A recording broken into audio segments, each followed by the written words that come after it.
गंगा में कलमशों को धोने के लिए हम पता नहीं कहाँ कहाँ जाते हैं, प्रयाग जाते हैं, हरिद्वार जाते हैं, गंगोत्री जाते हैं, कहाँ कहाँ नहीं जाते हैं, लेकिन भगवान की कथा की गंगा,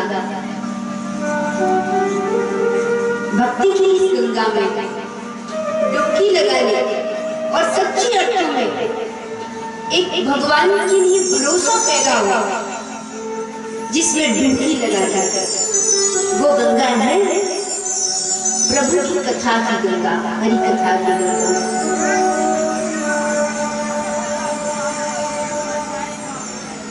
बड़े भाग मानुष तन पावा, सूर्य दुर्लभ सद ग्रंथ हरि गावा, साधन धाम मोक्ष कर द्वारा, पाई न जिहि परलोक समारा।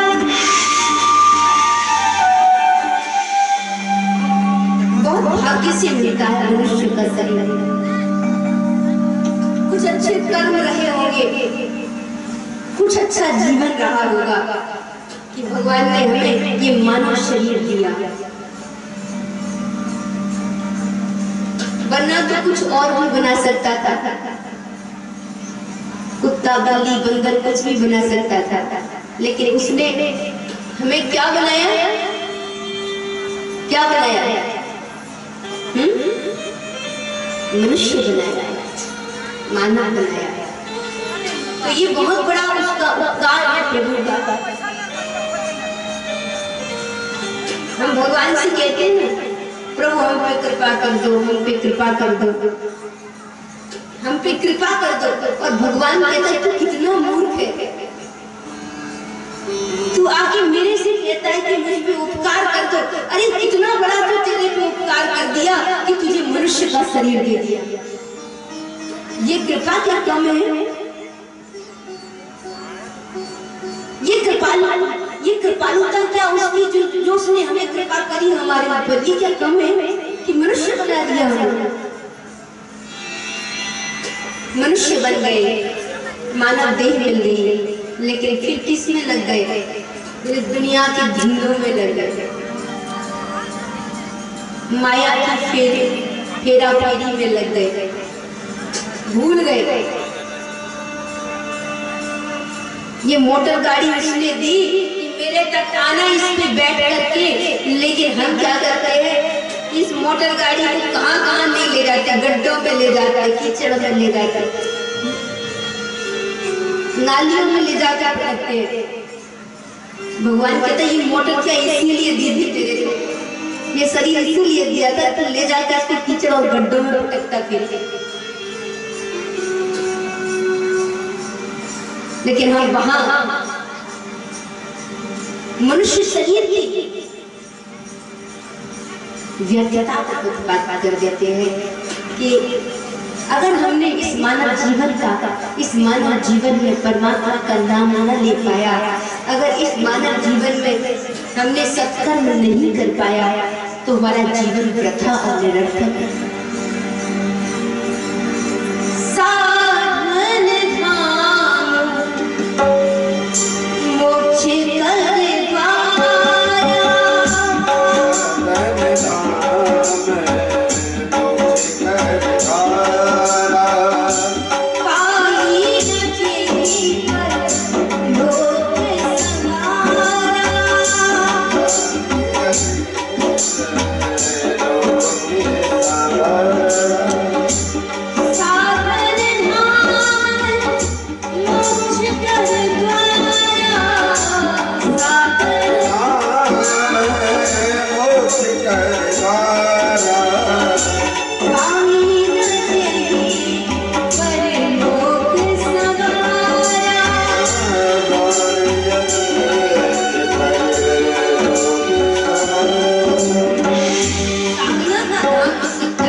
उस मनुष्य शरीर को जो मोक्ष का द्वार बन सकता है।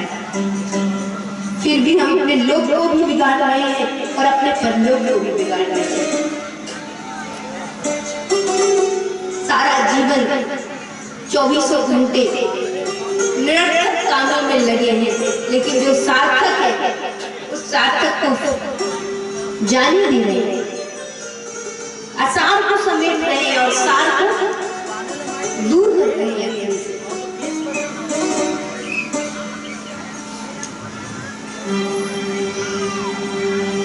एक दिन तो भगवान के घर ही जाना है। कबीर ने बहुत सुंदर शब्दों में कहा, कर ले श्रृंगार ए चतुर नवेली, तुम्हें साजन के घर जाना होगा। माटी ओढ़न माटी बिछावा, माटी का ही सिरहाना होगा। सब मिट्टी ही तो हो जाना है। माटी से माटी मिले होके सभी निशान, इसमें कितना कौन है कैसे हो पहचान। मिट्टी तो कुत्ते को भी होना है, मिट्टी बिल्ली को भी होना है, मिट्टी हम और आप को भी होना है। फिर फर्क क्या रह गया? माटी से माटी मिले होके सभी निशान, इसमें कितना कौन है कैसे हो पहचान। सब मिट्टी हो जाएगा, लेकिन जो सत्कर्म आपने किया वो सत्कर्म रह जाएगा, जो धर्म आपने किया वो धर्म रह जाएगा, जो अच्छे कार्य किए जगत में वो रह जाएंगे। बस वही बचता है, बाकी सब छूटता है। लेकिन लोग कहते मनुष्य शरीर बाकी भी, लोग कहते समय नहीं है, समय नहीं है भगवान का भजन करने का, समय नहीं है उसको याद करने का, समय नहीं है उसका नाम लेने का। ये जितने भी कुत्ता बिल्ली बंदर घूमते रहते हैं ना, ये भी पिछले जन्म में आदमी थे, मनुष्य ही थे।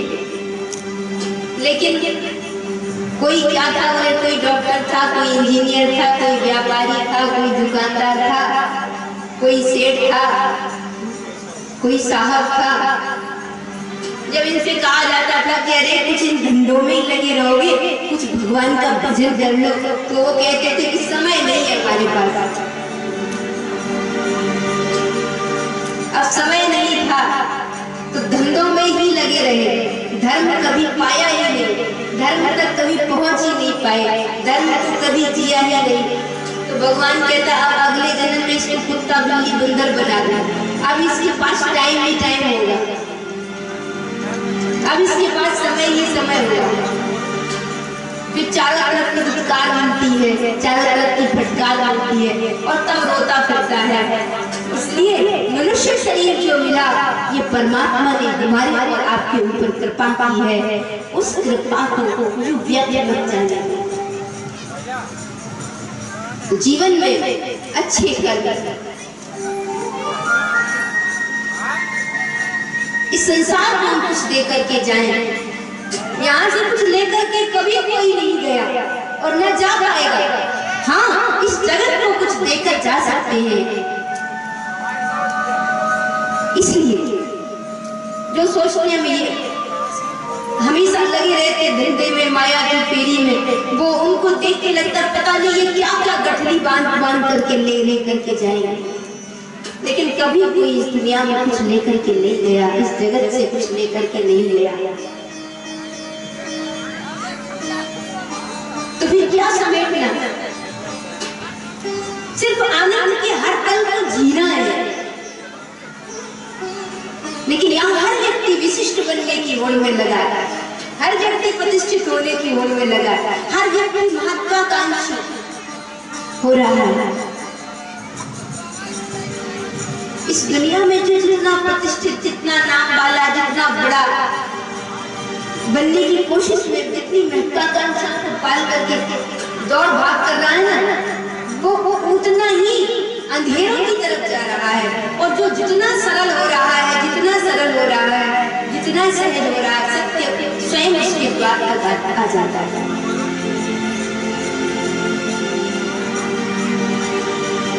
राम की जो यात्रा है वो है विशिष्ट बनने की यात्रा नहीं। राम की यात्रा विशिष्ट बनने की नहीं है। राम की यात्रा ये नहीं कि मैं सम्राट हो जाऊं, मैं राजा हो जाऊं, मैं महाराजा बन जाऊं। नहीं, विशिष्ट नहीं बनना राम को। राम को क्या बनना था? राम को शिष्ट बनना था। और ये जो राम की यात्रा है वो किसी महत्वाकांक्षा की दौड़ नहीं है, बल्कि जिंदगी के हर पल को जो आपको मिल रहा है उसको आनंद के साथ जीने की एक सहज यात्रा है राम का जीवन। जो मिला उसका सत्कार किया उन्होंने, जो मिला जैसे मिला, जो कुछ जगत में मिला उसको उन्होंने स्वीकार किया। वनवास मिला, उसको भी स्वीकार किया। राम का भाव तो राम का जीवन चरित्र। एक राम तो वो जो विवाह तक मौजूद थे, लेकिन एक राम वो जिनकी यात्रा वन की यात्रा थी। उस वनवास की यात्रा में श्री राम ने जीवन को संसार के सामने ऐसे व्यक्त किया कि सच में हमारा जीवन और हमारी यात्रा कैसी होनी चाहिए, कैसी यात्रा में आनंद है। कल हम और आप चर्चा कर रहे थे, कहते ही माँ ने महाराज दशरथ से 2 वरदान की इच्छा था। दशरथ ने कहा 2 के बदले 4 ले लो, पर कैकेयी ने रघुवंश की शपथ जब दशरथ जी ने ली तब उसने कहा कि मैं सिर्फ 2 ही वरदान मांगना चाहती हूँ। और 2 वरदानों के रूप में कैकेयी ने पहला वरदान महाराज दशरथ से क्या मांगा?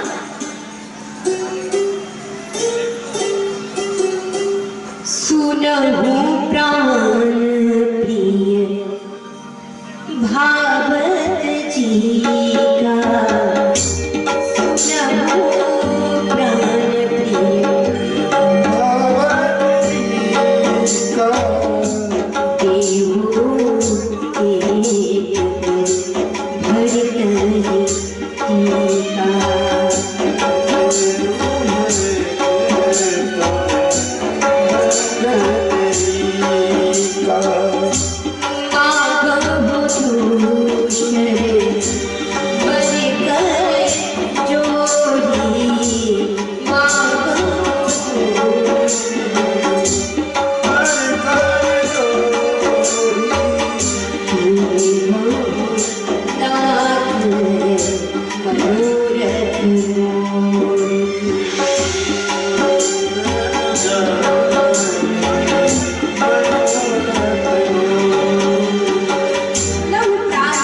भावत जी का, देवो एक भरतहि टीका।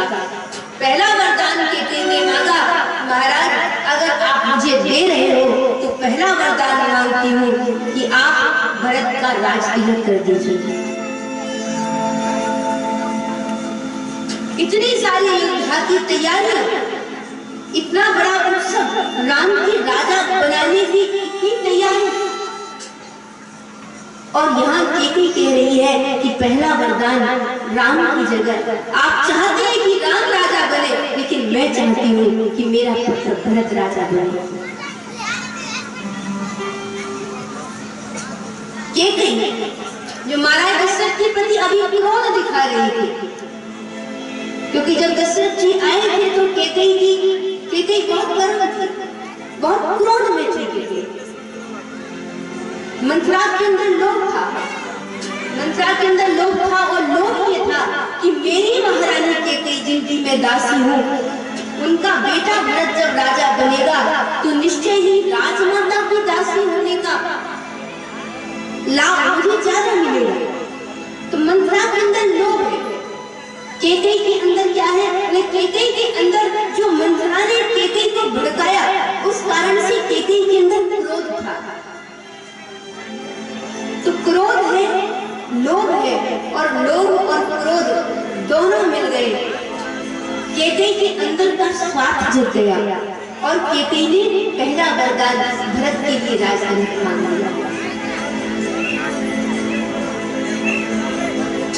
इस संसार में स्वार्थ के लिए सब जी रहे हैं,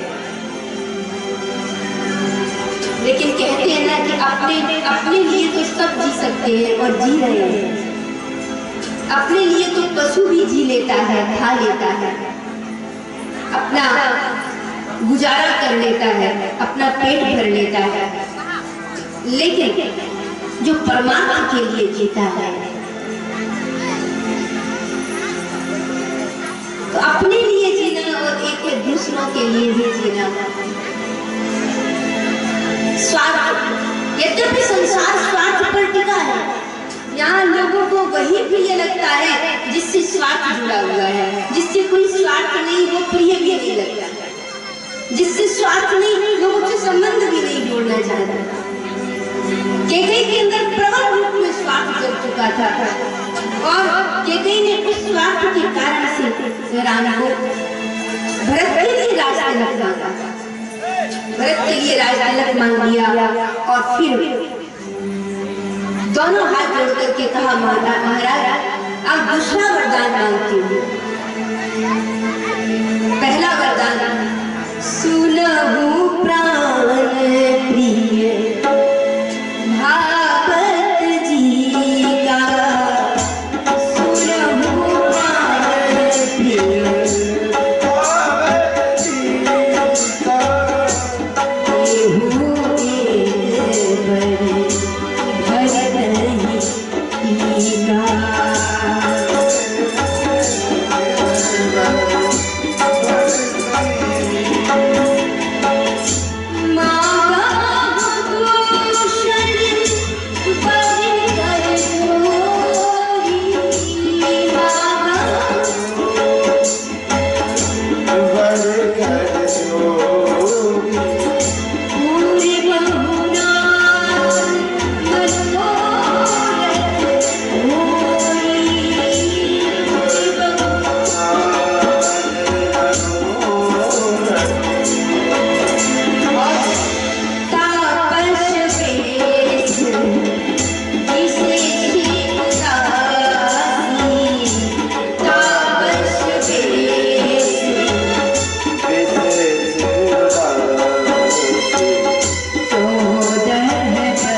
केकई के अंदर भरत को राजा बनाने की इच्छा है, कोई बात नहीं।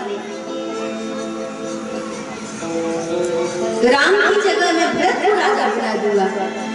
लेकिन जैसे ही केकई ने दूसरा वरदान मांगा, और वो दूसरा वरदान था तापस वेश विशेष उदासी, 14 वर्ष राम वनवासी। राम 14 वर्ष के लिए वन में चले गए। जैसे ही सुना, महाराज दशरथ के मस्तिष्क में बिजलियां कौंधने लगी। केकई की ओर देखा, केकई ये तुम क्या मांग रही हो? राम के लिए 14 वर्ष का वनवास? कल हमारे राम राजा बनने वाले थे, तुमने राम की जगह भरत का राजतिलक मांगा। मैं स्वीकार करता हूँ, लेकिन केकई तुम राम को वन क्यों भेज रही है? दशरथ को लगा शायद केकई केकई कोई मजाक कर रही है, केकई कोई हंसी ठिठोली कर रही है। लेकिन केकई की ओर देखा, केकई ने कहा महाराज मैंने जो 2 वरदान मांगे हैं आपको वो 2 वरदान देने होंगे। आप रघुवंश की सौगंध ले चुके हैं और रघुवंश की सौगंध ले चुके हैं, इसीलिए भले ही प्राण चले जाएं लेकिन आप अपने वचनों से नहीं मुकर सकते, आप अपने वचनों से नहीं हट सकते। सुना दशरथ जी ने सुनकर के आज दशरथ जी सोच रहे हैं कि केकई के अंदर इतना स्वार्थ कैसे आ गया। पर सच तो ये था कि केकई के अंदर अगर गहरे से गहरे में जो संस्कार थे वो संस्कार स्वार्थ के थे। क्यों? क्योंकि केकई जिन केकई नरेश की पुत्री थी, उन केकई नरेश ने अपनी पुत्री केकई का विवाह जब महाराज दशरथ के साथ किया तो केकई की उम्र कम थी और महाराज दशरथ जी की उम्र बहुत ज्यादा थी। लेकिन केकई नरेश ने अपनी पुत्री का विवाह, केकई का विवाह महाराज दशरथ से एक शर्त पर किया था और कहा था कि मैं अपनी पुत्री केकई का विवाह आपके साथ करूंगा, पर मेरी पुत्री से जो पुत्र होगा वही अयोध्या के सिंहासन पर राजा बनकर के बैठेगा। विवाह के समय में महाराज दशरथ से केकई के पिता ने ये कह दिया था कि महाराज मैं अपनी पुत्री केकई का विवाह इसी शर्त पर करूंगा कि केकई से पुत्र होगा वही राजा बनेगा। भले ही कौशल्या आपकी बड़ी पत्नियों में सबसे बड़ी है, लेकिन कौशल्या से अगर पुत्र होता है तब भी मैं यही कहूंगा कि मेरी पुत्री से ही जो पुत्र होगा वो सम्राट बनेगा। स्वार्थ था कहीं केकई नरेश के अंदर और ये स्वाभाविक है कि माता पिता के जो गुण होते हैं वो पूर्ण रूप से न सही लेकिन कहीं ना कहीं किंचित रूप से माँ और पिता के संस्कार संतानों में कहीं ना कहीं मौजूद रहते हैं। तो केकई के अंदर भी यद्यपि जब अयोध्या में आई विवाह होकर के तो केकई के अंदर कोई स्वार्थ नहीं रहा, कभी नहीं रहा। केकई ने सारी बातों को भुला दिया था, पिता के संस्कार छूट गए थे। महाराज दशरथ की भूमि पर आई, पति के घर आई, विवाह होकर के आई तो उनके अंदर भी त्याग के संस्कार आए, उनके अंदर भी सेवा के संस्कार आए। केकई के अंदर भी अयोध्या के संस्कारों में जो त्याग था, समर्पण था, प्रेम था, वो केकई के अंदर भी जगे। लेकिन मन की गहराइयों में बचपन के जो संस्कार थे, जो पिता से उन्हें कुछ मात्रा में मिले थे, वही संस्कार केकई के अंदर मंथरा ने जगा दिए थे। और मंथरा ने जो संस्कार जगाए थे वो स्वार्थ के संस्कार, और स्वार्थ के वशीभूत होकर ही केकई ने भरत के लिए राजतिलक मांगा। क्यों? क्योंकि केकई को लगा कि भरत मेरा बेटा है और राम कौशल्या का बेटा है। भरत मेरा अपना है, राम पराया है। इस जगत में हम कहते हैं ये मेरा है, ये मेरा है, ये तेरा है, ये तेरा है, मेरा और तेरा करते हैं। पर याद रखना, मेरा तेरा करते करते तो मर जाते हैं, लेकिन जो मेरा और तेरा करना छोड़ देते हैं करते तो वही है। मैं ये बन जाऊं, मैं वो बन जाऊं। इस जगत में मनुष्य देह पाई है तो निश्चय ही मेरा तेरा न करके हम क्या करें? तेरा तुझको अर्पण क्या लागे मेरा। ये सबसे बड़ी आरती है, ये सबसे बड़ी पूजा है कि तेरा तुझको अर्पण। हे हरि सब तेरा है, मेरा नहीं, क्या लागे मेरा। पर हर व्यक्ति कर रहा है ये मेरा है, ये मेरा है, ये मेरा है। और एक दिन जब मौत सामने आकर खड़ी हो जाती है तो मैं और मेरे की मटकी फूट जाती है। स्वार्थ व्यक्ति को अंधा बनाता है। स्वार्थ ने धृतराष्ट्र को अंधा बना दिया, इसीलिए अपने पुत्र दुर्योधन जैसे पुत्रों के अन्याय को धृतराष्ट्र नहीं देख पाया। क्यों? क्योंकि सत्ता का प्रलोभन था, मेरे पुत्र राजा बन जाएंगे, पुत्र राजा बनेंगे तो उसका लाभ मुझे मिलेगा। स्वार्थ ही अंधा बनाता है व्यक्ति को। जहां स्वार्थ है वहां व्यक्ति अंधा है। इस जगत की जो प्रीति के धागे हैं वो स्वार्थ के आधार पर जुड़े हुए हैं, लेकिन सच्चा प्रेम वो है जो स्वार्थ पर नहीं होता। सच्चा प्रेम कभी स्वार्थ पर आधारित नहीं होता है। देखो बड़ा कठिन है, क्योंकि बाबा तुलसी ने भी लिखा, सुर नर मुनि सबके यह रीति, बोले स्वार्थ लाभ करहि सब प्रीति। एक बार एक सासू माँ का दामाद बहुत ही काला था, बहुत काला था, तो ससुराल आया तो सासू माँ ने अपने दामाद से कहा कि बेटा तू यही दूध दही घी खा, 1-2 महीने रह, तेरी अच्छे से सेवा करूंगी, पर 1-2 महीने तू यहाँ बना रहे ससुराल। तो दामाद ने कहा, उसने कहा माता जी आप तो मेरी बड़ी सेवा करना चाहती, इतना लाड़ दुलार दिखा रही है, आप मुझे 1-2 महीने रखना चाहती है, इतना लाड़ दुलार। तो सासू माँ ने कहा, अरे मेरी जो भैंस थी ना उसका बच्चा मर गया है, तो मुझे लगता है 1-2 महीने तू रहेगा तो तुझे देख देख करके तेरा काला रंग, तो मेरी भैंस दूध देती रही। सब अपने स्वार्थ में जी रहे हैं। स्वार्थ के आधार पर संबंध कभी नहीं टिकते, संबंध प्रेम के आधार पर टिकते हैं। और प्रेम मांग नहीं है, बल्कि प्रेम देना है। तो केकई स्वार्थ केकई के अंदर जागा, मेरा भरत राजा बने, मैं राजमाता कहलाऊं। राम को इसीलिए, और इतने पहले व्यक्ति अपने सुख की इच्छा करे, ठीक है, लेकिन अपना सुख उसका तब तक पूरा नहीं होता जब तक दूसरे का मन दुखी ना हो। और केकई यही चाहती, केकई को अपना सुख तब तक पूर्ण नहीं लगा जब तक केकई को लगा कौशल्या का मन दुखी नहीं होगा, तब तक मैं सुखी कैसे हो सकती हूँ। इसलिए दूसरा वरदान मांगा, तापस बेस विशेष उदासी, तापस बेस 14 बरस राम बनवासी।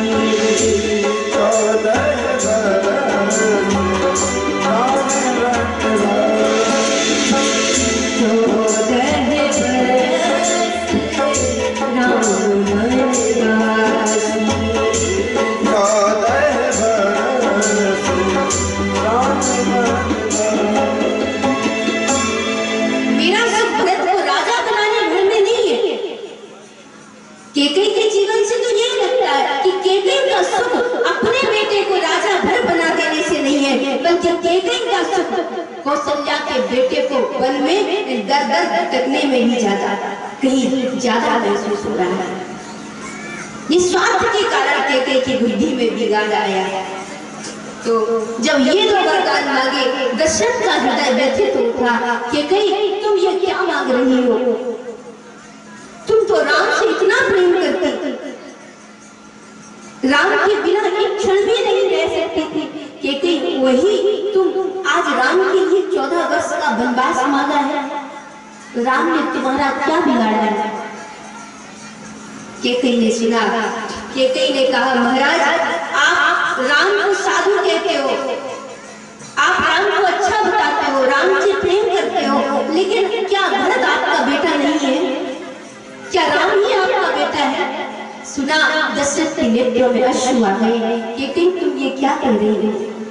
मैंने अपने जीवन में कभी राम और भरत में भेद नहीं किया। मेरे लिए राम और भरत मेरी 2 आंखों की तरह रहे।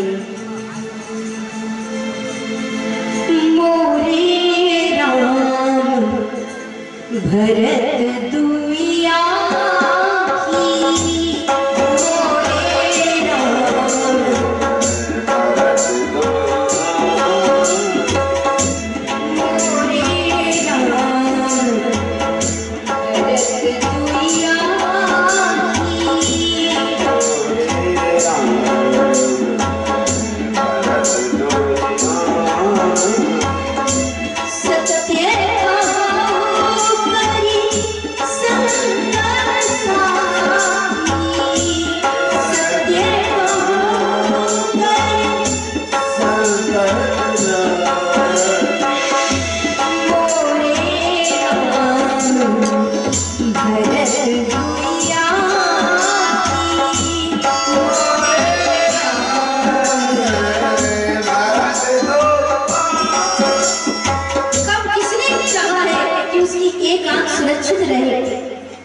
और दूसरी आंख टूट जाए।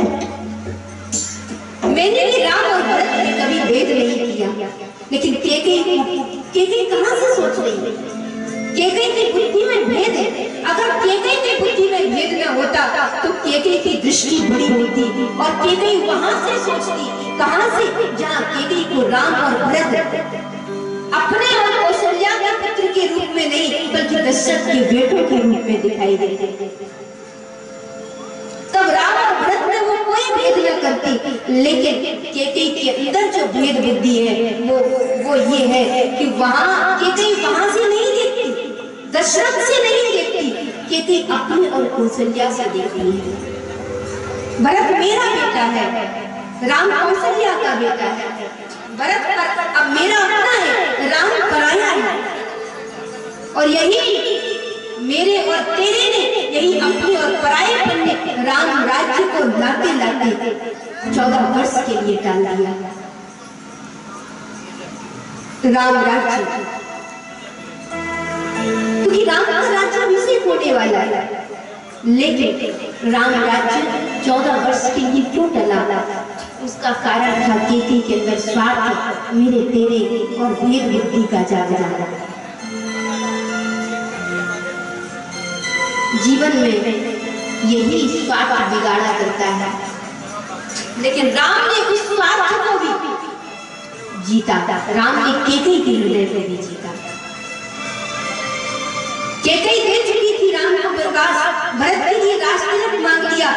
दशरथ धरती पर पड़े रो रहे हैं, वचनबद्ध हैं। और तब जब प्रभात काल हुआ, सारा नगर ध्वजा पताका तोरण द्वारों से सजा है, सारी भीड़ दरवाजे पर इकट्ठी है कि अब महाराज दशरथ निकलेंगे महल के बाहर और राम राज्याभिषेक की सारी तैयारियों को देखेंगे।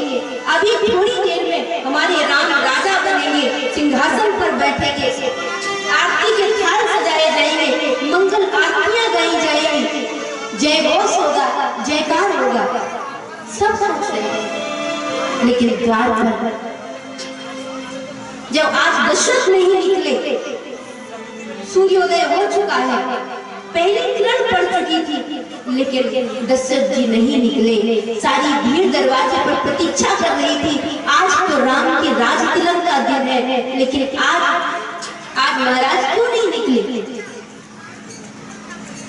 सुमंत्र को भेजा, सुमंत्र जाओ, जाके पता लगाओ कि महाराज आज क्यों नहीं जागे।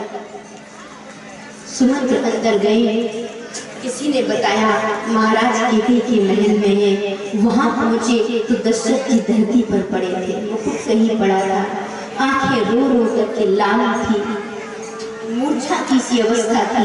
ऐसा लग रहा था जैसे आकाश से चंद्रमा से अमृत को निचोड़ दिया गया हो और धरती पर डाल दिया गया हो। निस्तेज पड़े थे दशरथ, आंखों से अश्रुओं की धारा बह रही थी।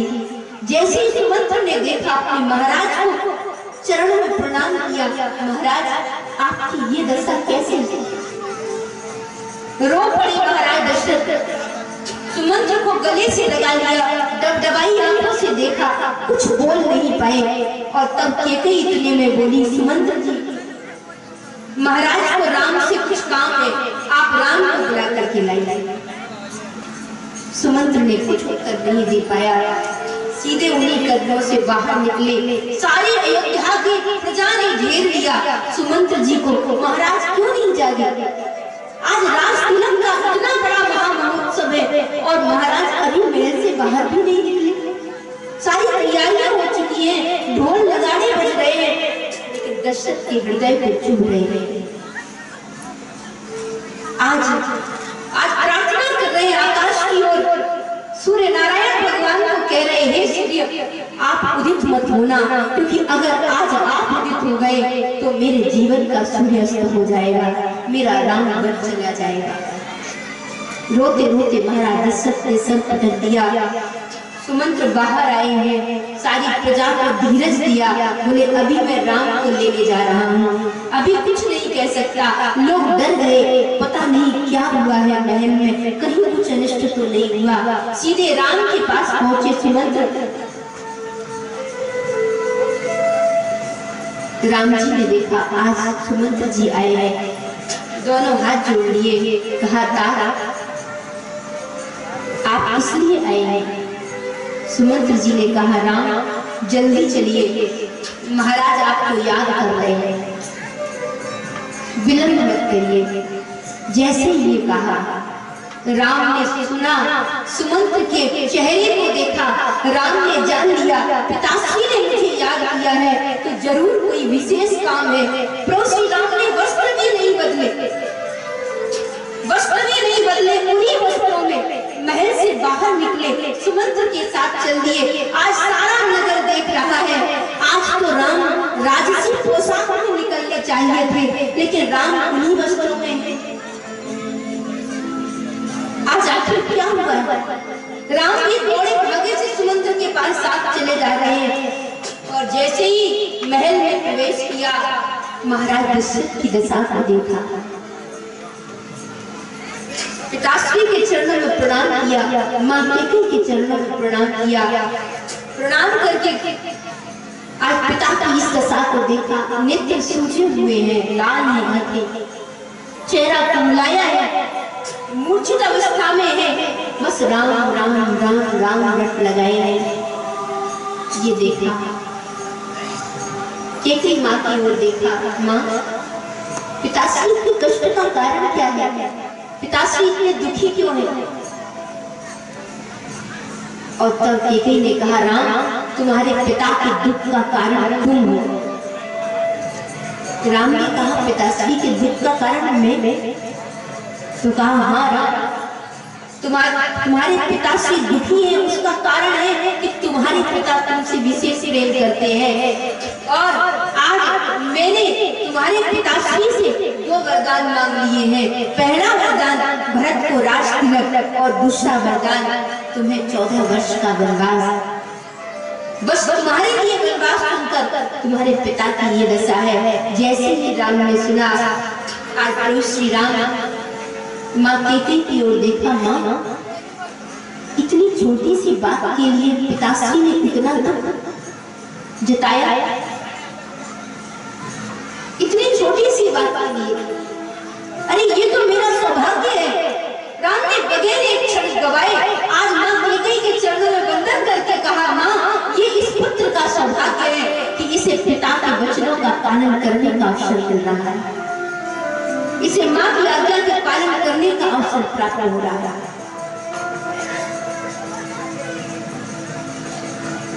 आज श्री राम ने हाथ जोड़ लिए और कहा, माँ सुनो जननी सुनो, सुते बड़े भागी, सुने जननी सुनो,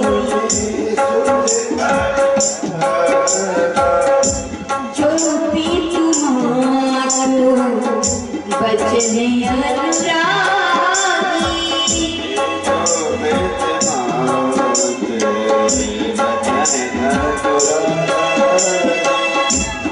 सुनो जननी सोई सुत भागी,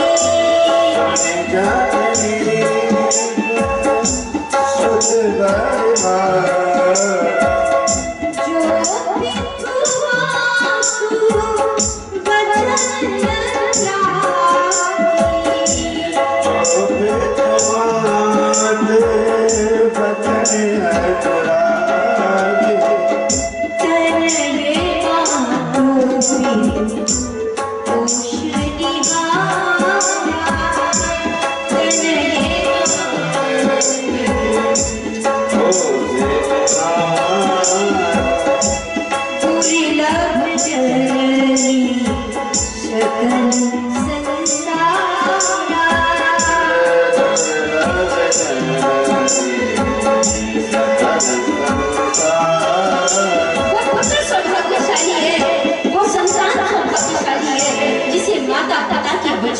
पालन करने का सौभाग्य मिल रहा है।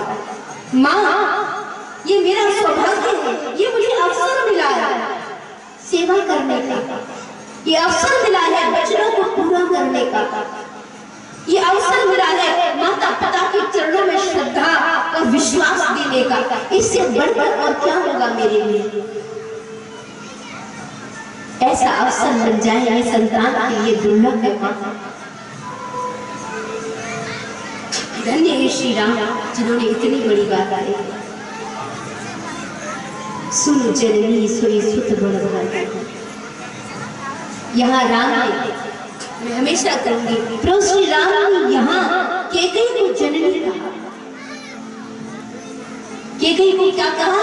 जननी कहा। जननी जन्म देने वाली को कहते हैं। क्या कैकेयी ने राम को जन्म दिया था?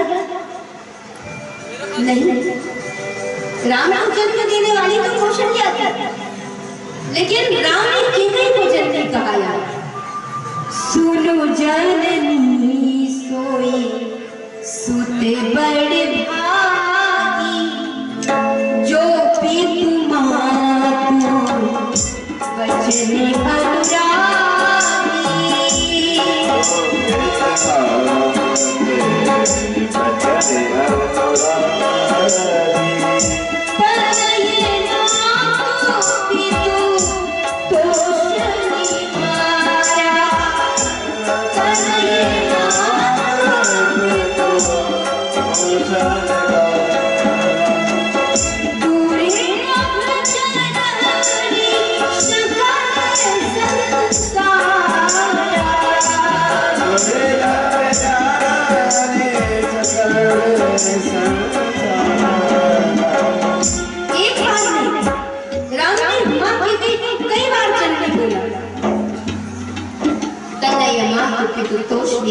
दुर्लभ जननी सकल संसारा।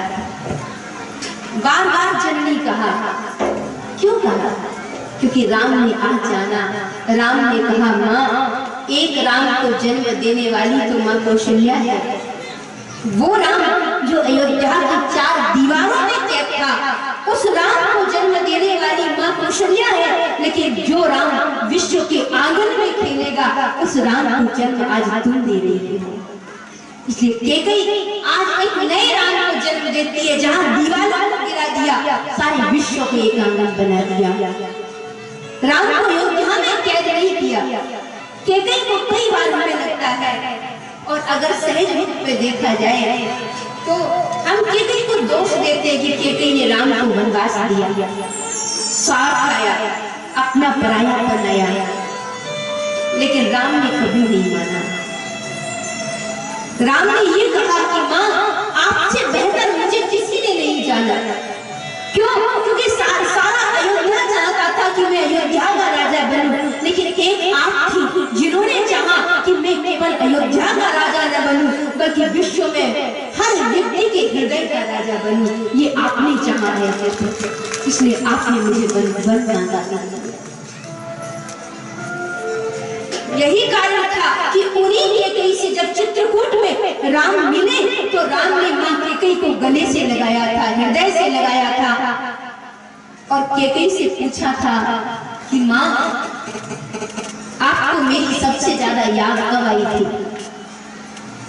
चित्रकूट में राम ने पूछा था, मां आपको सबसे ज्यादा मेरी याद कब आई थी?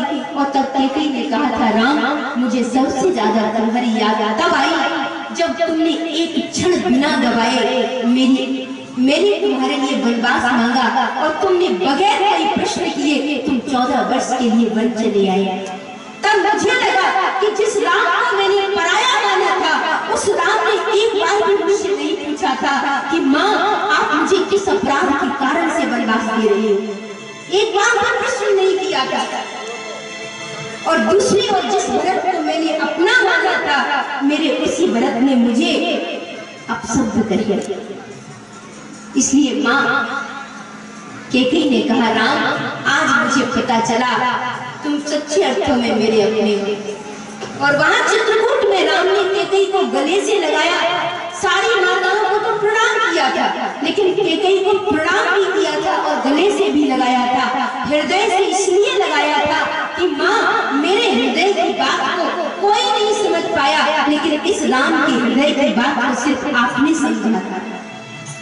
मैंने चाहा था कि मैं अयोध्या में कैद ना हो, सारे विश्व की सेवा कर पाऊं, और उसके लिए रास्ता आपने मुझे दिया। स्वयं कलंक लेकर, स्वयं दोष लेकर के आपने मुझे विश्व के आंगन में भेजा है सेवा करने के लिए। धन्य है श्री राम। कैकेयी माँ से यही कहा। आज श्री राम कहते हैं माता पिता को मानना, उनकी सेवा करना, उनकी पूजा करना, उनके वचनों को पूर्ण करना, ये तो संतान का सौभाग्य होता है। लेकिन आज समाज की विडंबना कही जाएगी कि उन्हीं माता पिता को बोझ मान दिया जाता है। क्यों? जिन्होंने हमें जन्म दिया। आप किसी भी उम्र में जी रहे हो, आपको जन्म देने वाले आपके माता पिता मरते दम तक उनकी सेवा प्राणपण से करनी चाहिए।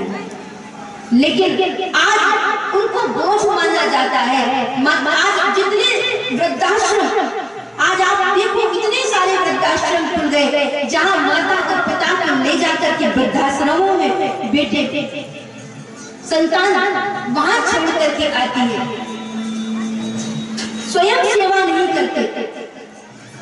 ये कितना बड़ा दुर्भाग्य है इस देश का और भारत जैसी भूमि का, जहाँ माता पिता के वचनों के लिए एक पुत्र 14 वर्ष के लिए कंटकाकीर्ण पथ पर आगे बढ़ गया। ये वो देश है, ये वो देश है जहाँ कुंडली जैसा बेटा अपने माता पिता की सेवा करते करते परमात्मा द्वार पर खड़ा था, लेकिन उसने परमात्मा से भी कह दिया कि आपको खड़े रहना पड़ेगा, मैं अपने माता पिता की सेवा कर रहा हूँ, इसलिए आपको मेरी प्रतीक्षा करनी होगी। ये वो कुंडली का देश है, ये वो राम का देश है, जहाँ माता पिता की सेवा करने के लिए सर्वस्व दे दिया जाता है। उस देश में अगर संतान माता पिता को, अपने बड़े बुजुर्गों को बोझ मानती है, तो ये दुर्भाग्य होगा परिवार का। जो बोझ मानते हैं वो कभी नहीं जान पाते कि माता पिता कभी बोझ नहीं होते, पिता पितामह ये कभी बोझ नहीं होते, बल्कि ये तो बोध होते हैं, ये तो अनुभव होते हैं, ये तो ज्ञान होते हैं, जिनकी सन्निधि में ये वो पेड़ होते हैं जिनकी छाया में बैठ करके आप जीवन में सुकून हासिल कर पाते हैं, सर्वस्व दे देते। इसलिए बहुत सुंदर कहा किसी ने, कहीं नम ना हो तुम्हारे बुजुर्गों की आंखें, देखना कहीं नम ना हो तुम्हारे बुजुर्गों की आंखें, क्योंकि छत से अगर पानी टपके तो दीवारें कमजोर होती है।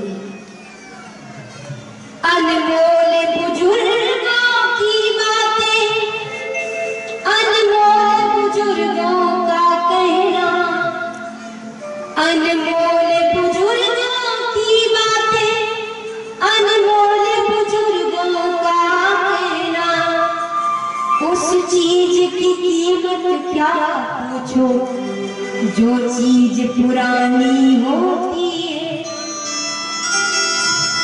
क्या माता पिता आपके बड़ों की बातें कभी व्यर्थ हो सकती है?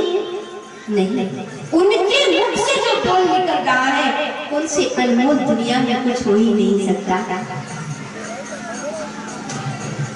एक वृक्ष जब वो हरा होता है, जब उसके पास पत्ते होते हैं, जब उसके पास घनापन होता है, तब वही वृक्ष आपको छाया देता है। लेकिन एक दिन तो आता है कि उस वृक्ष के पत्ते झड़ जाते हैं, वो सूख जाता है, अकेला खड़ा होता रहता है। लेकिन उस वृक्ष के पास, उस वृक्ष के तले जिसने कभी आपको छाया दी, इसीलिए कर्तव्य बनता है हर व्यक्ति का कि जिसने आपको छाया दी है एक समय में, उसका सम्मान हम जीवन पर्यंत करते रहे। देखना कहीं नम न हो हमारे घर के बुजुर्गों की आंखें, क्योंकि छत से अगर पानी टपके तो नींव कमजोर होती है, छत से पानी टपके तो दीवारें कमजोर होती हैं। इसलिए कभी आपके घर में आपके जो बड़े हैं उनकी आंखों में आपकी कारण से आंसू नहीं आना चाहिए। आप बैठना सीखे अपने बड़ों के पास, अपने बुजुर्गों के पास। वो आपसे क्या चाहते हैं और कितना चाहते हैं। एक बच्चा जो जब बचपन में था तब पेड़ के पास जाता था, पेड़ से चिपट जाता था, पेड़ की डालियों पर चढ़ जाता था, पेड़ के आम तोड़ तोड़ करके खाता था। और जब वो थोड़ा बड़ा हुआ तो कम आने लगा। वृक्ष पूछता उससे, अब तू कम क्यों आता है? उसने कहा, अब मैं पढ़ता हूँ। अब वृक्ष ने कहा, तू पढ़ता है, तुझे फीस देनी पड़ती है, तू मेरे आमों को तोड़ करके ले जा, इन्हें बेच देना, अपनी फीस भरना। हर वर्ष वो आम तोड़ता, बेचता और उससे अपनी फीस भरता। समय आगे बढ़ा, उसका विवाह हुआ, शादी हुई। अब उसको घर बनाने की पड़ी। वृक्ष के पास आया, उसने कहा, मेरे पास इतना पैसा नहीं है कि मैं घर बना पाऊंगा। वृक्ष ने कहा, एक काम कर, तू मेरी डालियों को, मेरी लकड़ी को तोड़ ले जा, उसे बेच दे। वो उसकी डालियों को भी काट करके ले गया और उन्हें भी बेच दिया। पेड़ अकेला खड़ा था। वर्षों बीत गए और एक दिन पेड़ प्रतीक्षा करता रहा, कभी वो आएगा। और एक दिन वही बच्चा जब बूढ़ा हुआ और आया उस वृक्ष के पास, तो वृक्ष ने उसे पहचाना नहीं, लेकिन उस बच्चे ने आंख में आंसू भर करके उस वृक्ष को गले से लगा लिया, उससे चिपट गया। वृक्ष ने पूछा, तुम कौन हो? उसने कहा, मैं वही हूँ जो कभी तुमसे गले लग करके मिलता था, कभी तुम्हारे ऊपर ठेलियां करता था, कभी तुम्हारे आम ले जाता था, तुम्हारी एक एक डाल को भी मैं उसको भी लेकर के गया, लेकिन तुमने अपना सर्वस्व दिया, पर मैंने तुम्हें भुला दिया। अपना सर्वस्व तुमने मुझे दिया, पर मैंने तुम्हें भुला दिया। पर आज पुनः जब बोझ जगा तो तुम्हें चपेट लेना चाहता हूँ, चूम लेना चाहता हूँ, क्योंकि जिसने अपना सर्वस्व दे दिया उससे बढ़कर और कौन हो सकता है। हमारे बुजुर्ग भी, हम आपके माता पिता आपके लिए क्या नहीं करते थे? अपनी सुविधाओं को कम करते, लेकिन संतानों को सारी सुविधा देना चाहता है।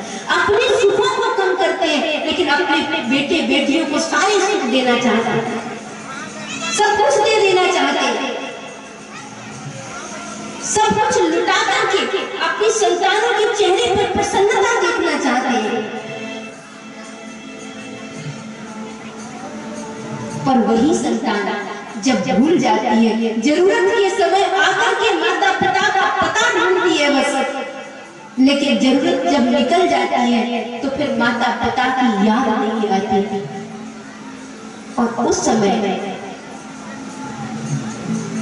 अगर माता पिता की याद आए तो वो याद सिर्फ संस्कारों के कारण ही आ सकती है। इसीलिए जहां तक हो सके अपने माता पिता का सम्मान करिए, क्योंकि आप भी किसी के पिता हैं, आपके भी संतान हैं। मैं हमेशा कहूंगी कि आप अपने संतानों को प्रेम करते हो। अपनी संतानों को हर कोई प्रेम करता है, हर कोई कर लेता है, ये कोई बड़े गौरव की बात नहीं है। लेकिन अपनी संतानों को प्रेम करना ये हर कोई जानता है, हर कोई करता है, पर अपने माता पिता का सम्मान, प्रेम और पूज्यता देना सच्चा गौरव इसमें है। तो बोझ मत मानिए उन्हें, वो सबसे बड़ा बोझ है, सबसे बड़े अनुभव के आगार है। इसलिए उनकी छांव के तले बैठना और उनसे अनुभव लेना, उनसे शिक्षा लेना, उनसे सीख लेना, उनका आशीर्वाद ही सब कुछ है। माता पिता आपको कोई दौलत आपके लिए छोड़ करके जाए या न जाए, लेकिन उनका आशीर्वाद हमेशा पाते रहना और उनके चरणों में हमेशा अवनत होते रहना, क्योंकि वो आशीर्वाद आपके जीवन में हमेशा गंगा बन करके बरसेगा। आज राम ने यही कहा, धन्य है मेरा जीवन कि मुझे माँ और पिता की आज्ञा का पालन करने का ऐसा सुंदर अवसर मिला, ये सौभाग्य मिला। पिता के चरणों में वंदन किया, कहा पिताश्री इतनी छोटी बात के लिए इतने दुखी हैं आप, मैं आपसे इतना ही कहूँगा, मुनिगण मिलन विशेष बन सबई भांत हित मोर, तेहिमा पितु आयस बहुरी संगत जननी तोर। वन में मेरा अहित कहाँ है, वन में मुनियों का संग मिलेगा, साधुजनों का सानिध्य मिलेगा, उनका दर्शन मिलेगा, सत्संग करने के लिए मिलेगा, लोगों से मिलना रहेगा, सबकी सेवा करने का अवसर मिलेगा। इसलिए राम कहते हैं वनवास मेरे लिए कोई एक वरदान की तरह है जो मुझे अपने माता पिता से मिला है, जहाँ सारे जगत का आशीर्वाद लेने के लिए मैं आगे बढ़ूंगा। तो पिताश्री के चरणों में वंदन किया, दशरथ कुछ नहीं बोल पाए, बस राम को गले से लगा लिया, हृदय से चपेट लिया और तब प्रभु श्री राम ने पिता को धीरज दिया, कहा पिताश्री इतना दुख मत मनाइए, आपका राम आज जा रहा है लेकिन लौटकर वापस आएगा, आप धैर्य रखिए, सौभाग्य के अवसर को मुझसे वंचित मत होने दीजिए। आपकी आंख में अगर आंसू होगा तो वन के मार्ग पर कदम बढ़ाते हुए कहीं मेरे मन में दुख होगा कि मेरे पिता का हृदय दुखी है। तब पिता दशरथ के चरणों में प्रणाम करके, माँ कैकेयी के चरणों में प्रणाम करके माँ कौशल्या के पास पहुंचे हैं। राम ने निश्चय कर लिया 14 वर्ष के वनवास को मुझे स्वीकार करना है। प्रश्न नहीं किया राम ने, कोई प्रश्न चिन्ह खड़ा नहीं किया। राम के साथ सारी अयोध्या हो सकती थी, अयोध्या से इतना प्रेम करते थे राम से कि सारी अयोध्या राम के साथ हो सकती थी, कैकेयी के खिलाफ हो सकती थी, लेकिन राम ने सारी अयोध्या के साथ होते हुए भी राम ने एक माता पिता के वचनों की रक्षा के लिए सर्वस्व, सारे सुख, सारी सुविधाएं, सत्ता इनको नगण्य माना, ना कुछ के बराबर माना।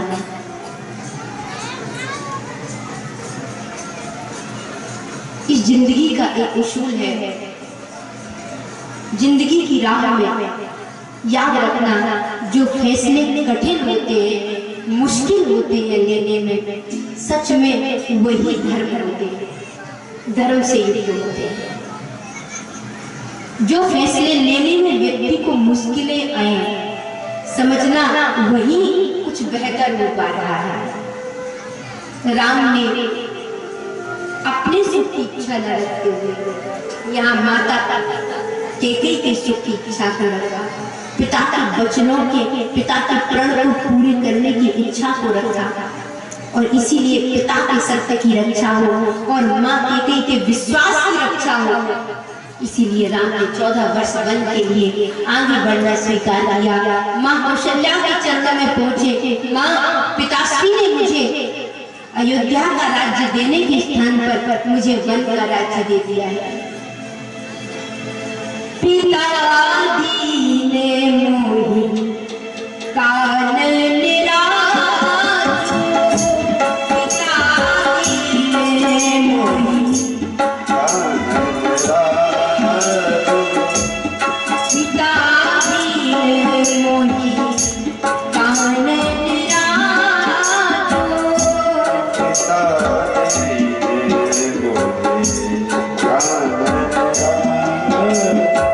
पिता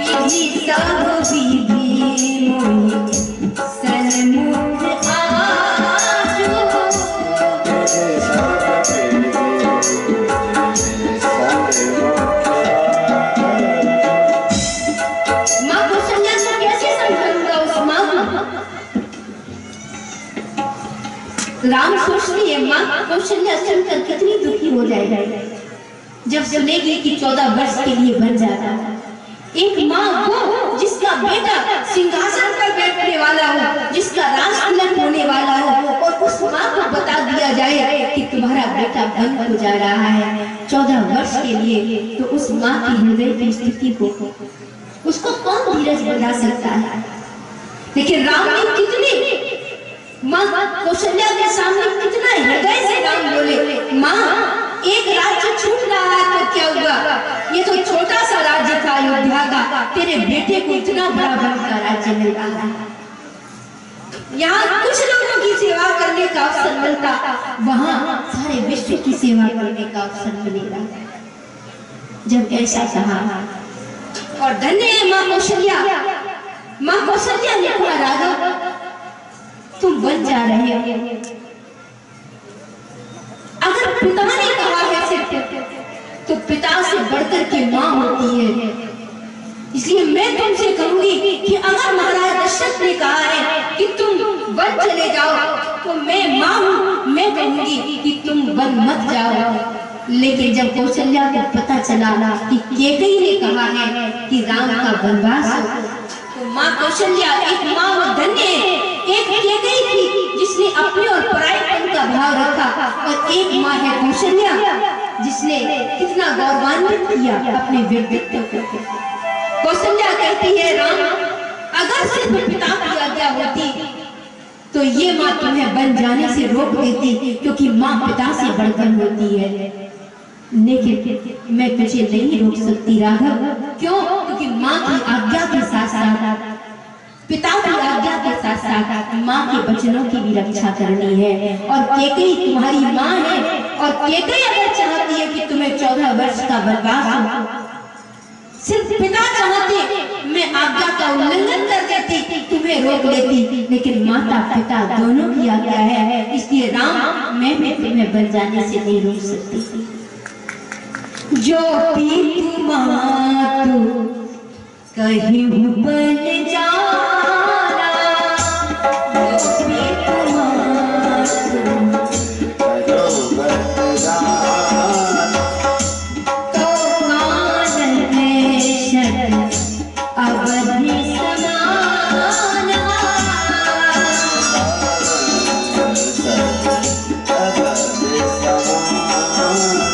अगर माता पिता दोनों कह रहे हैं तो ये अयोध्या का सुख तेरे लिए तुच्छ है राम, वन तुम्हारे लिए सुखकारी होगा। अयोध्या का वैभव नगण्य है, ना कुछ के बराबर है। माता पिता की आज्ञा के लिए, उनके वचनों के लिए अगर तुम बन जा रहे हो तो वो वन भी तुम्हें लाखों करोड़ों अयोध्याओं से कहीं ज्यादा सुख दे देगा।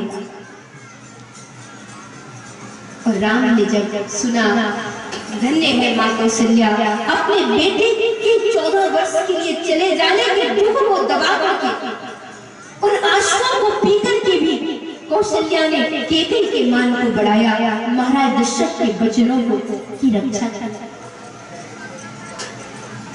तो ये थी कौशल्या। राम ने आज माँ के चरणों में वंदन किया, माँ मुझे आज्ञा दे। और फिर लक्ष्मण को पता चला तो लक्ष्मण दौड़ते हुए आए। लक्ष्मण ने कहा प्रभु मैं भी आपके साथ चलूंगा। राम ने कहा लक्ष्मण मुझे बन जाना है, तो अयोध्या रह करके माता पिता की देखभाल करना। लक्ष्मण ने सुना, लक्ष्मण ने कहा नहीं जानता किसी माँ को, नहीं जानता किसी पिता को। राम ने कहा लक्ष्मण तुम ये क्या कह रहे हो? लक्ष्मण ने कहा प्रभु मैंने जन्म से लेकर के अब तक सिर्फ आपको अपना माता पिता माना है। आपसे बढ़कर मेरे लिए कोई माँ नहीं है, आपसे बढ़कर मेरे लिए कोई पिता नहीं है। आप ही माँ हो, आप ही पिता हो, आप मेरी सब कुछ हो। इसलिए प्रभु मैं आपके साथ बन जाना चाहूंगा। धन्य है वो भाई जिसको सारे सुख मिल सकते थे, लेकिन अपने बड़े भाई की सुख के लिए, अपने बड़े भाई की सेवा के लिए लक्ष्मण ने 14 वर्ष के लिए जागना और बड़े भाई की सेवा करना। और वो भी कहां? वन की कंटका किरण राहों में अपने बड़े भाई के चरणों के सन्निधि में चलते हुए सेवा के मार्ग को लक्ष्मण ने चुना। धन्य है वो भाई। आज समय बदला है, लोग अपने घर के किसी काम में, किसी अच्छे काम में अपने से बड़ों की सलाह लेना भूल गए। वो पिता हो या बड़ा भाई हो, इनको सम्मान कीजिए, इनसे सलाह लीजिए। क्यों? क्योंकि एक भाई से बढ़कर के आपकी भुजा, आपकी ताकत और आपका बल कोई दूसरा नहीं हो सकता।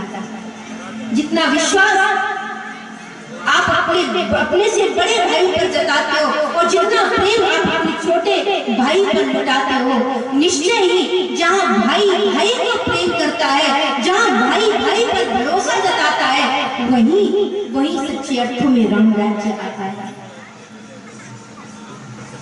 लेकिन आज समय बदला है। जब से भाइयों के मकान अलग अलग हो गए, जब से भाइयों के मकान एक दूजे से अलग अलग हो गए, तब से वे एक दूजे के मेहमान हो गए। जब से भाइयों के मकान अलग अलग हो गए, तब से वो एक दूसरे के मेहमान हो गए। लेकिन सच ये है कि भाई भाई का जो नाता है, जो संबंध है, वो सबसे भरोसे का, सबसे बड़ा विश्वास का, सबसे बड़ी ताकत का संबंध है। इसलिए जहाँ बड़ा भाई छोटों के प्रति स्नेह, छोटे भाई बड़े के प्रति सम्मान, सेवा का भाव रखते हैं, तो वहाँ दुनिया की कोई ताकत आपके परिवार में टूटन नहीं जा सकती, आपके परिवार को, आपके घर को फोड़ नहीं सकते। लेकिन आज घरों में फूटन का कारण यही है कि भाई ने भाई की सलाह लेना बंद कर दिया। वो दूसरों पर विश्वास कर सकता है, लेकिन अपने ही भाई को सत्ता और संशय की दृष्टि से देखता है। इसलिए पहले परिवार को प्यार के आधार पर खड़ा करिए, क्योंकि आप दुनिया में कितने ही लोगों से जुड़ जाए, पर अगर आप अपने परिवार में प्रियता न दे पाए तो निश्चय ही कहीं अधूरापन रहेगा। इसलिए ये कोशिश आपकी ओर से पहले जरूर होनी चाहिए।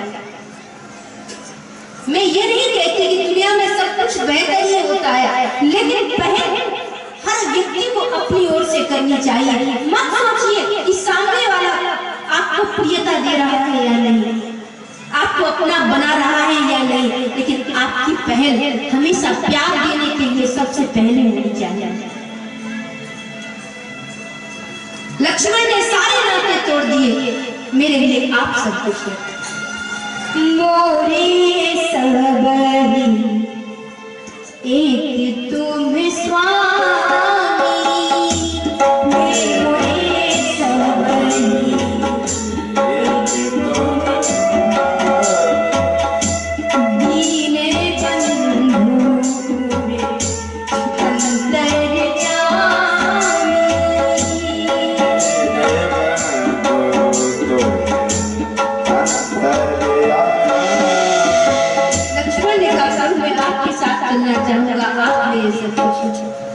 लक्ष्मण का हर क्षण राम की याद के साथ है, उनका जागरण राम के लिए।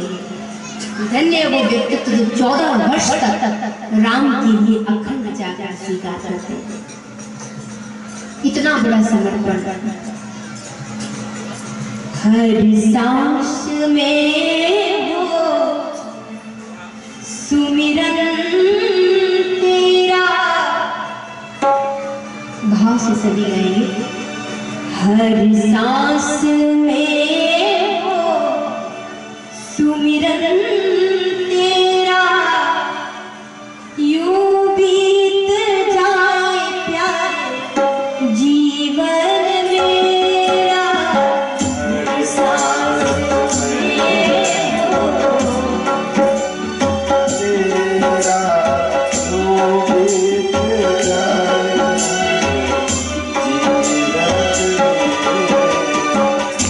सांस में हो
बसाऊंगी।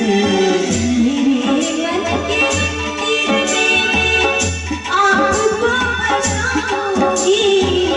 भाव भरी भेंट तेरे चरणों में चढ़ाऊंगी। भाव भरी चरणों में चढ़ाऊंगी। ताने रहूं तेरे चरणों में तेरा। ताने रहूं तेरे चरणों में तेरा। यूं बीत जाए प्यारे जीवन मेरा। यूं बीत जाए प्यारे जीवन मेरा। हर सांस में हो सुमिरन तेरा। हर सांस सुमिरन तेरा। यूं बीत जाए प्यारे जीवन मेरा। यूं बीत जाए प्यारे जीवन मेरा। यूं बीत जाए प्यारे जीवन मेरा। यूं बीत जाए प्यारे जीवन मेरा।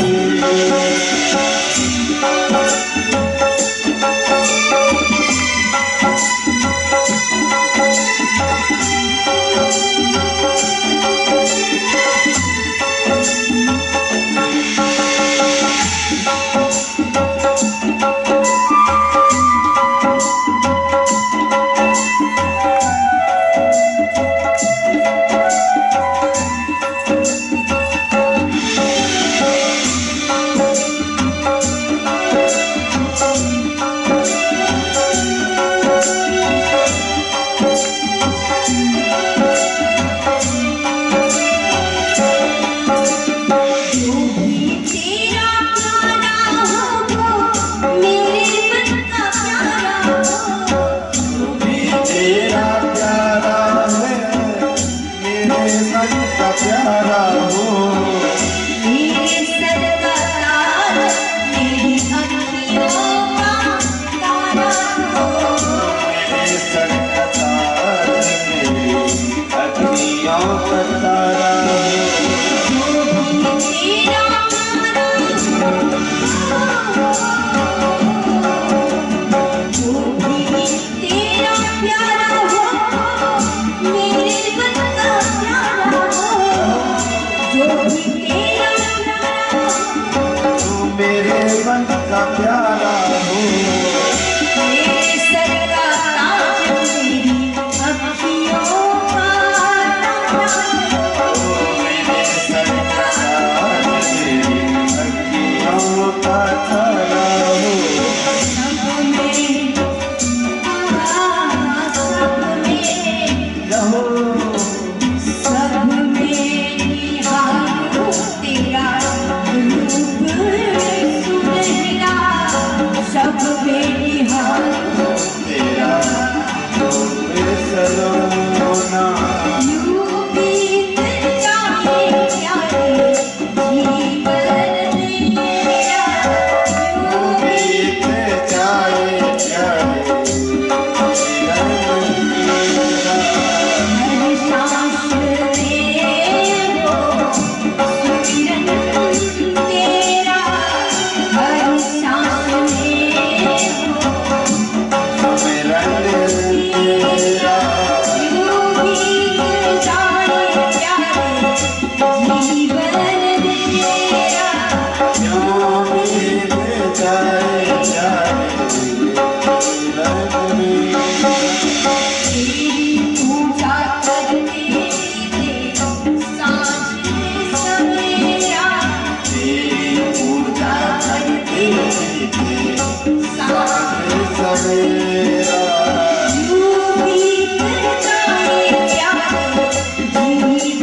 मेरे माँ पिता सब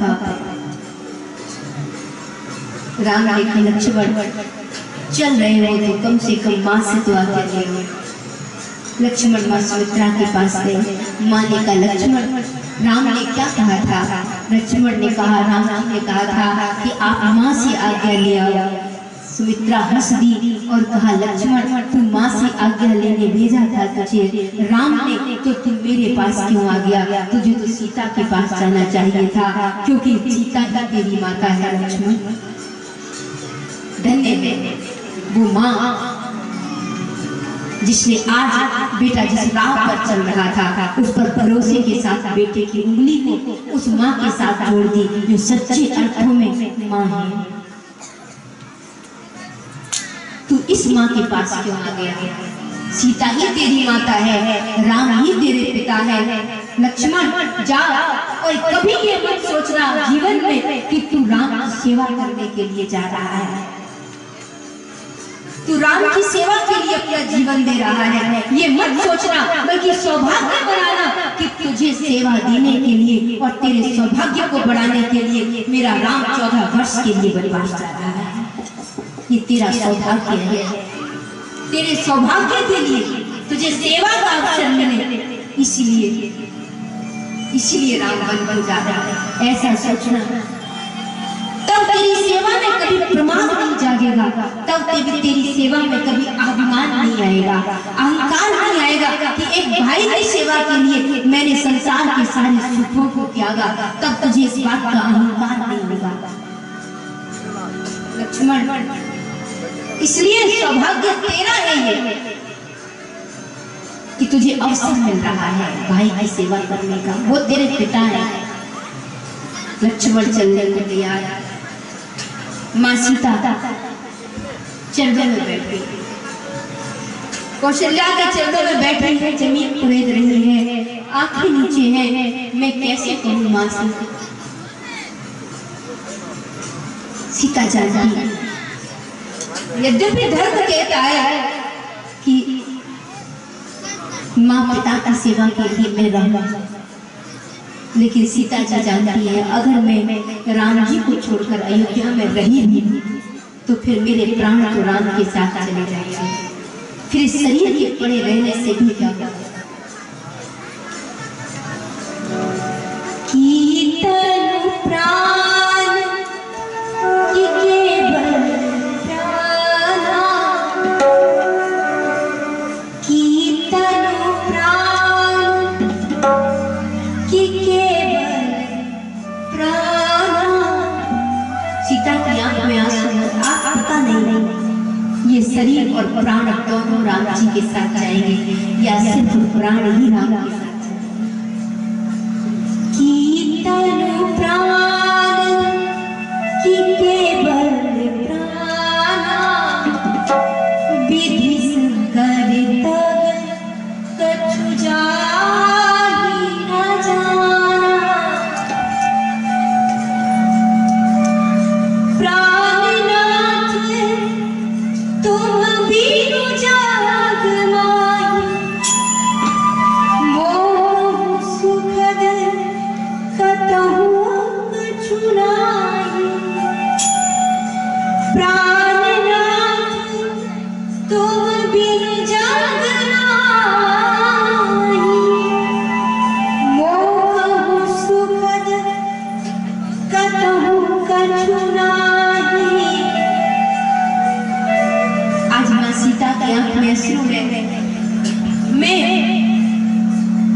के चरणों में